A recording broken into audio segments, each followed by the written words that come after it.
Samantala, pinaalalahanan po ang mga nasitang ambulant vendors sa gilid po ng mga kalsada sa bayan ng Mapandan na kumuha ng kaukulang permit upang maging legal ang kanilang kabuhayan.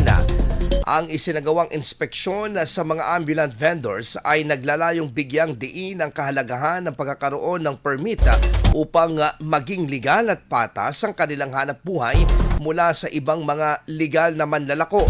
Ayon sa tanggapan, sa pamamagitan nito mapapanatili ang kaayusan sa kalsada habang sinisiguro ring protektado ang kabuhayan ng mga nagtitinda.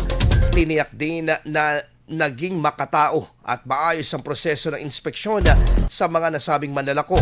Kaugnay nito, hinihikayat naman ang mga nais magtinda na magtungo lamang sa munisipyo at isumite ang mga kinakailangang dokumento tulad ng valid ID at application form upang makakuha ng permit. IFM News. IFM News.